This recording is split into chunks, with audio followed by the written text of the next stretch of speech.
Assalamualaikum warahmatullahi wabarakatuh. Kami dari kelompok 5 ingin memaparkan materi tentang Kortek layanan pajak. Sebelumnya, perkenalkan anggota kelompok kami. Yang pertama yaitu ada Natania Adami Purnomo, yang kedua Indah Kusnul Febriani, selanjutnya saya sendiri Amelia Lumatus Zakia, yang keempat Karina Andriana Vitano, yang kelima yaitu Fania Dwi Rahmawati. Langsung ke pengertian pajak. Apa itu pajak? Pajak adalah iuran wajib yang dibayar oleh warga negara kepada pemerintah berdasarkan undang-undang. Pajak tidak memberikan imbalan langsung, tetapi manfaatnya bisa direkam langsung oleh semua warga negara secara tidak langsung. Mengapa kita harus menggunakan Kortek? Kortek adalah sistem inti administrasi perpajakan digital terbaru yang dikembangkan Direktorat Jenderal Pajak atau DJP untuk mengintegrasikan layanan pajak dalam suatu platform. Selanjutnya akan dijelaskan oleh teman saya. Penerapan Koretex yang ingin dicapai layanan pajak melalui pengelolaan atau penerapan Koretex adalah optimalisasi kinerja operasional, pengambilan keputusan yang lebih tepat berbasis data, serta peningkatan kualitas layanan dan pengawasan secara efektif. Pentingnya tata kelola TI.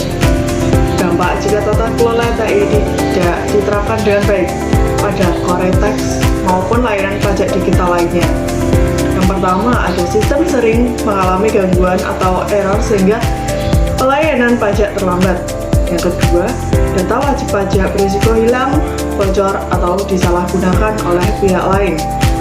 Yang ketiga, ada proses kerja menjadi lambat atau tidak efisien. Yang keempat, adalah pengambilan keputusan kurang akurat karena data tidak terkelola dengan baik. Yang kelima, menurunkan kepercayaan masyarakat terhadap layanan pajak digital. Dan yang terakhir adalah risiko penyalahgunaan akses dan serangan cyber semakin tinggi. Manfaat Koretex. Keuntungan jika tata kelola TI berjalan optimal. Yang pertama, sistem Koretex berjalan stabil, aman, dan terpercaya. Yang kedua, data wajib pajak tersimpan rapi, akurat, dan mudah diakses. 3. Pelayanan pajak menjadi lebih cepat dan efisien. Yang keempat, mempermudah monitoring, pengawasan, dan evaluasi kinerja. Yang kelima, mendukung pengambilan keputusan berbasis data yang tepat. Dan yang keenam adalah meningkatkan keputusan serta kepercayaan masyarakat terhadap DJP. Selanjutnya ada keselarasan TI untuk mendukung organisasi. Apa itu keselarasan TI? Keselarasan TI adalah kondisi ketika strategi, proses, dan teknologi informasi berjalan searah dengan tujuan organisasi, sehingga mampu memberikan nilai tambah bagi organisasi. Pada Kortex, keselarasan TI bertujuan untuk pertama, mendukung transformasi digital Direktorat Jenderal Pajak atau DJP. Yang kedua, menyediakan layanan perpajakan yang lebih cepat dan efisien. Yang ketiga, meningkatkan kualitas pengelolaan data perpajakan. Yang keempat, membantu pencapaian target penerimaan negara. Yang kelima, meningkatkan kepuasan wajib pajak terhadap layanan digital. Selanjutnya ada penerapan keselarasan TI pada Kortex. Pertama, ada tujuan organisasi DJP, yaitu meningkatkan kualitas pelayanan, meningkatkan efektivitas pengawasan, mendukung pengambilan keputusan, menjaga keamanan informasi, meningkatkan kepercayaan masyarakat. Yang kedua, ada dukungan TI melalui Kortex, digitalisasi proses administrasi perpajakan, integrasi data wajib pajak secara real time, penyediaan data yang akurat dan terpusat, penerapan kontrol akses dan keamanan sistem, layanan yang transparan dan mudah diakses. Selanjutnya ada tampilan awal aplikasi. Di sini ada keterangan informasi penting mengenai halaman login. User dapat memasukkan identitas akun jika sudah pernah memiliki akun. Yang ketiga, terdapat fitur kode CAPTCHA untuk menambah keamanan dari jangkauan robot. Dan yang terakhir, jika user belum pernah login di aplikasi Kortex, user dapat mendaftar terlebih dahulu pada button di bawah login. Selanjutnya yaitu menu portal, dan di sebelah kanan terdapat tampilan pada menu portal, di mana user dapat melengkapi informasi diri atau dokumen penting untuk kebutuhan pajak, seperti dokumen notifikasi, kasus berjalan, dan juga profil.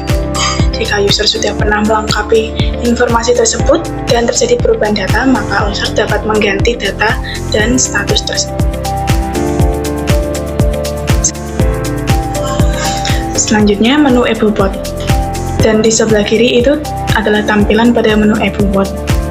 EbuBot merupakan fitur Cortex yang berfungsi untuk membuat, mengelola, dan menyimpan bukti pemotongan atau pemungutan pajak secara digital. Fitur ini terhubung langsung dengan pelaporan SPT sehingga mempermudah administrasi perpajakan. Menu surat pemberitahuan, dan seperti ini tampilan pada menu surat pemberitahuan, di mana user dapat mencari jenis pajak, jenis surat pemberitahuan pajak, masa pajak, dan NOP pada kolom pencarian. Baik, di sini saya akan menjelaskan mengenai menu pembayaran dari Cortex. Pada menu pembayaran Cortex ini berfungsi untuk mengelola seluruh proses pembayaran pajak, seperti membuat kode billing, melakukan penyetoran, serta mengajukan permohonan yang terkait pembayaran, misalnya pemindah bukuan atau restitusi. Pada menu pembayaran ini ada permohonan pemindah bukuan, layanan mandiri kode billing, pembuatan kode billing atas tagihan pajak, daftar kode billing belum dibayar, formulir restitusi pajak, permohonan pemberian imbalan bunga, dan juga permohonan PPh DDP atas penghasilan PDAM. Untuk yang selanjutnya yaitu ada menu buku besar layanan wajib pajak. Pada layanan ini, user dapat menggunakan layanan yang tersedia seperti administrasi, permintaan informasi perpajakan, pengaduan saran, dan apresiasi, serta edukasi perpajakan. User juga dapat melihat riwayat edukasi dan pengetahuan dasar mengenai perpajakan. Pada layanan wajib pajak ini, biasanya buku besar ini ditujukan untuk UMKM yang memiliki omset yang tinggi dan juga tetap setiap tahunnya. Layanan wajib pajak ini meliputi administrasi, permintaan informasi perpajakan, layanan pengaduan, saran dan apresiasi, edukasi perpajakan, dan juga riwayat edukasi perpajakan. Untuk yang menu terakhir yaitu menu manajemen akses. Pada menu manajemen akses ini sifatnya sangat fleksibel, karena pada menu ini user dapat merubah kata sandi apabila merasa sandi yang digunakan sekarang kurang aman.